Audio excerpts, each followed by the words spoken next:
Before you start using Excel, ask yourself, is Excel the correct tool for what I want to do? If you're going to be doing calculations, obviously Excel is your tool. If you're just storing data that will be used in reports later, Excel is an okay tool, but Access, MySQL, Postgres, or some other database program might be a better option. Finally, if you need to write paragraphs of text, Microsoft Word is a better tool. Many times I find that people use Excel instead of Word because it has the formatting tools that they want. If that is the case, you've come to the right video. I'm briefly going to go over 3 methods of formatting information in Word that mimics Excel in the rows and columns formats. The first one that I'll go over the most in depth, because it's the most underutilized, is tabs.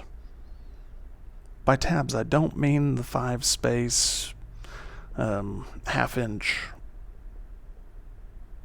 indentation that most people think of. First of all, before we go much further, if your document already has text in it, you need to highlight all of the text where you want tabs to exist, or want your custom tabs to exist. Otherwise, Word is only going to do it on the page that, or on the line that you specify by where your cursor is. If your document is blank, like mine is right now, the tabs will exist anywhere you add text until you change the tabs somewhere by doing the same thing we're about to do. So let's get started. First of all, you'll need the rulers. If those are not showing up, you can go to the View tab and make sure Ruler is checked. So to start messing with tabs, you're just going to double click up here. It adds these funky little things. That's an indicator that there's a tab there. I didn't really mean to set that tab, so I'm going to hit clear all. You could hit clear, but I hit clear all because I want to start from a blank slate. What I'm doing here is setting the tabs. When I hit tab once, it's going to go to the first tab that I've set. Let's say we are going to create a table of contents. There's better ways to do tables of contents in Microsoft Word, but I'm just going to use it as an example. This table of contents, we're going to put the chapter numbers over here, and we're going to put the page numbers on the right-hand side. So let's put a tab at 6.5 inches. That's the right side of the page. And let's align it to the right. What that means is after you hit tab, whatever text you start writing, the right side of that text will be at the tab. Same with these others. If you have left, as you start writing after hitting tab, the left side of the text will be at the tab. Same with center. Decimal is kind of a funny one. If you have a bunch of numbers that you want to list down the page, but they have different decimal places, like 2 for one number and then 4 decimal places for the next, you can tell it where you want the decimal point and it will line them all up by using tabs. The next little section here is leaders. In a table of contents, you'll frequently see a dotted leader. I'm going to add that just so you can see what it does.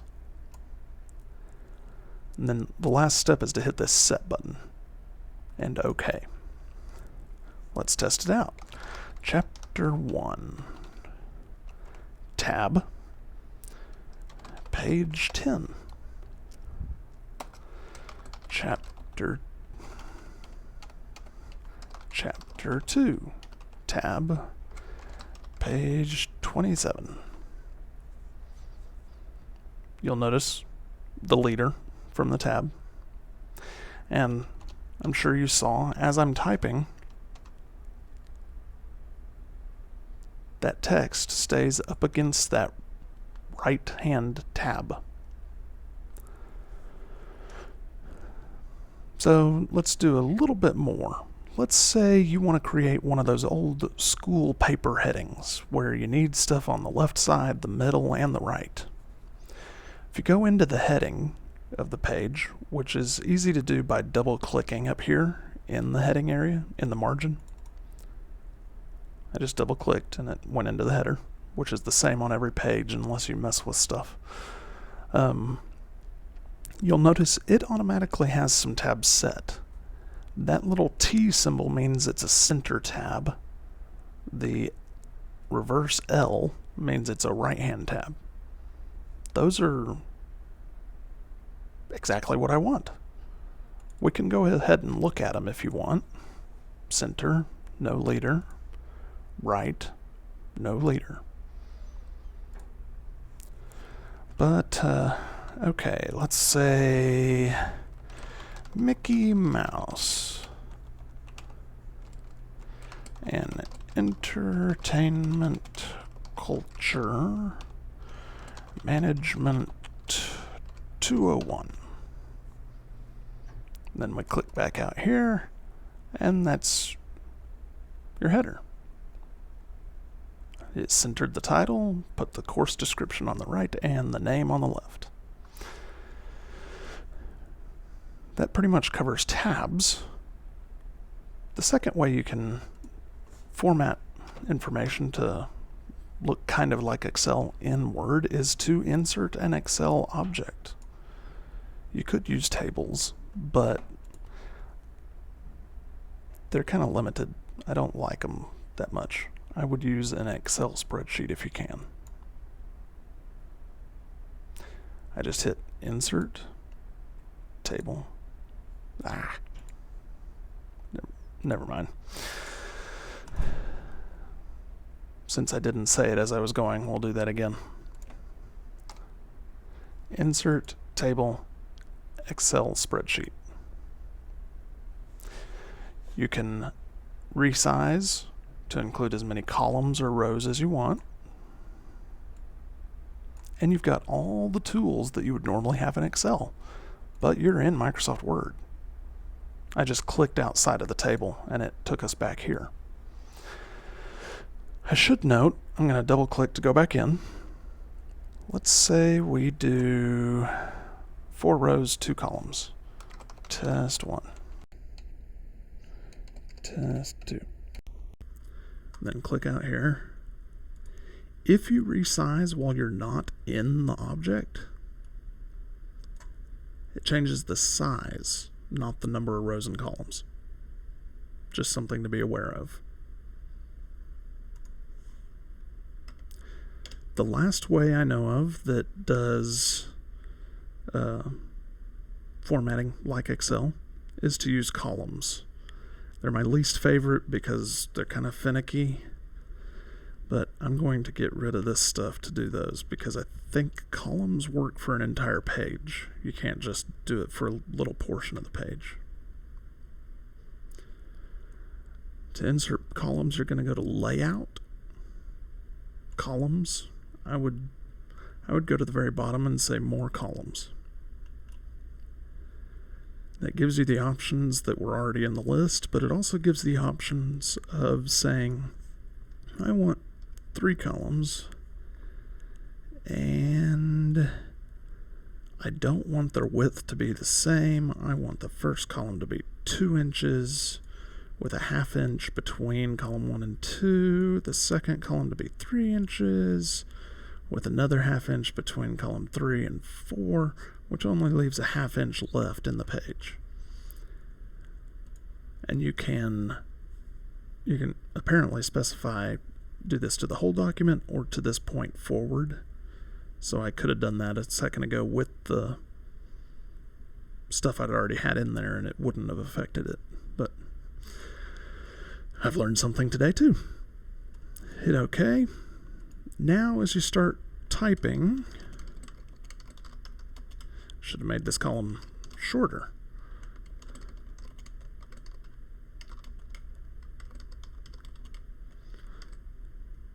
You'll notice it wrapped the text into that one column. After you get to the bottom of this page, I'm not going to write that much, waste both of our time in this video. It will automatically take you back up here and keep typing. You don't have to, it's not like a text box where you have to stop typing in this one and start typing in that one. You can't even get to this column until you've written enough text to flow into that column. So I hope one of those three methods, maybe all of them, become helpful to you in the future. Next week we'll head back to Excel and cover several string functions. That will include what the ampersand, the and sign, is used for in formulas, how to put a formula result in a sentence, like say you want to say there were 6 apples sold today, but the 6 is a part of a formula. You can put that whole sentence in one cell and still make the 6 a formula. And how to get a small piece of text from a cell and use it in your formula. So say you've got a column header that includes a number in it, maybe column 27, and you need to use that 27 in your formula. We'll show you how to get the 27 out of that cell and use it, even if the 27 gets updated later.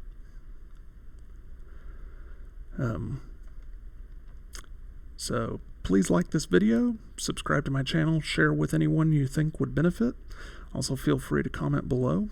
All these things tell YouTube how often they should show my videos in search results. So I appreciate your feedback and input. Thanks for watching.